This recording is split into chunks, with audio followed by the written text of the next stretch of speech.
الحمد لله كفى والصلاة والسلام على سيد الرسل وخاتم الأنبياء وعلى آله وصحبه ومن بهديه. أعوذ بالله من الشيطان الرجيم.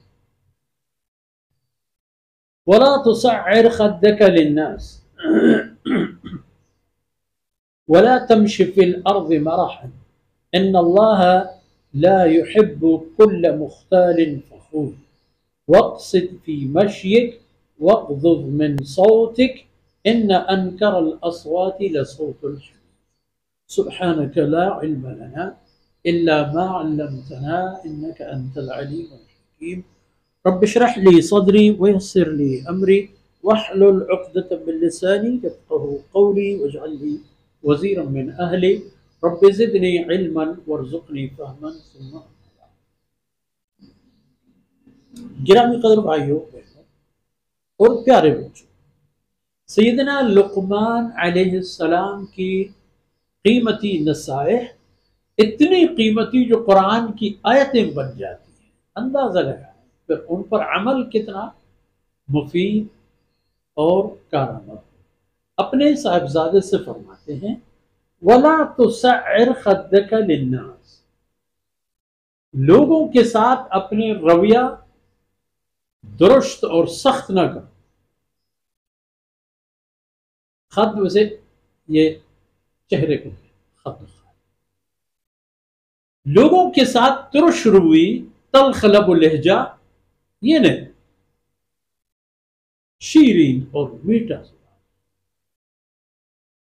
کوئی پیسہ بھی نہیں لے گا، اس سے لوگ مانوس بھی ہوں اور آپ کے محبت دلوں میں بیٹھ جائے گی اور آپ کی بات سنی جائے گی. کچھ باتیں، ایک اپنا رویہ ترش اور تلخ نہ کرو. دوسری بات وَلَا تَمْشِ فِي الْأَرْضِ مَرَحًا، اور زمین پر چلتے پھرتے اترانا نہیں، غرور کا مظاہرہ کرتے ہوئے آنا جانا آگے پیچھے چلتے پھرتے یہ دکھانا کہ میں ایک طاقتور مضبوط اور مغرور انسان، یہ نہیں کرنا. ان اللہ لا يحب كل مختال فخور، اللہ رب العزت پسند نہیں فرما کسی بھی متکبر اور فخر کرنے والے انسان. متکبر اور غرور کرنے والے انسان کو اللہ پسند نہیں فرماتا. دو باتیں یہاں، اور تیسری بات اور چوتھی بات جو دراصل عمدہ صفات ہیں، وقت سے فی مشی، اپنے رفتار میں اعتدال قائم کرو. رفتار میں معتدل رفتار اختیار کرو، ہر چیز میں اعتدال. چلتے پھرتے، چلنے پھرنے، سلوک اور معاملات، یہ سب رفتار میں آتے ہیں. ان سب میں اعتدال رکھو، درمیانی رستہ اپنا. وَغْضُضْ مِنْ صَوْتِكَ، اور اپنی آواز پست کرو. اپنی آواز ایسے انداز میں کرو کہ لوگ یہ کہ بلکہ کان لگا کر سننے کے انداز اپنا. اور کان لگا کر اس وقت لوگ سنتے ہیں جب بات میٹھی اور انداز و آواز معتدل ہو. وَغْضُضْ مِنْ صَوْتِكَ، آواز نیچے کر لو، اس کا معنی ہے کیونکہ شور شرابہ کی جو آواز ہے، ان انکر الاصوات، سب سے زیادہ ناپسندیدہ آواز وہ ہے گدے کی، حالانکہ بہت بلند آواز ہے. اور اللہ رب العزت نے گدے کی آواز کو ایسے انداز دے دی ہے کہ دو طرح کے اس میں پستی اور بلندی ہے آواز میں، دونوں ناپسندیدہ. لیکن اس حیوان کو اللہ نے یہ آواز اس کی ضرورت کے مطابق دی ہے. اس کا معنی یہ نہیں ہے کہ ایک انسان بھی اسی انداز کی آواز دیتا پھرے.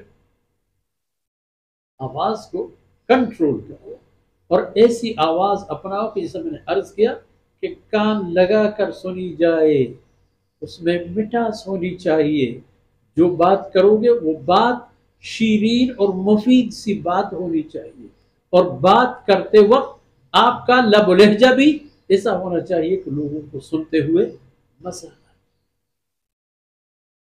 کیونکہ اگر آواز کی بلندی کوئی مفید چیز ہے تو لوگ گدھے کی آواز کو ناپسند نہ کرتے، لوگ گدھے کی آواز کو ناپسند کرتے ہیں کیونکہ وہ بہت بلند ہے، اور انسانی ضرورت کے مطابق ایسا نہیں ہے کہ انسان کان لگا کر سنے۔ تو یہ نصائح سیدنا لقمان علیہ السلام کی بنی نوع انسان کے لیے۔ اور دیکھیں امت محمدیہ کی شان، اللہ رب العزت نے اس امت کو آخر الامم کا درجہ دے دیا ہے۔ تمام انبیاء و صالحین جو ان حضرت صلی اللہ علیہ وسلم سے پہلے دنیا سے آ کر روبوش ہو چکے ہیں، ان تمام کی تعلیمات کو اس امت کے لیے ذخیرہ کر دیا گیا، اور اس امت کو تحفہ اور ہدیت کی صورت میں دے دیے گئے، تاکہ اندازہ لگائیں کہ جس رسول کے نام پر آپ ایمان لاتے ہیں اور عمل کرتے ہیں، اس رسول کی عظمت شان کیا ہے، اور ان تمام صفات کی جہاں بھی حسن صفت کوئی بھی ہو، وہ اللہ کے اس عظیم شان رسول کی قول و فعل و عمل اور انداز میں موجود ہے، اور وہی اسوہ حسنہ ہے۔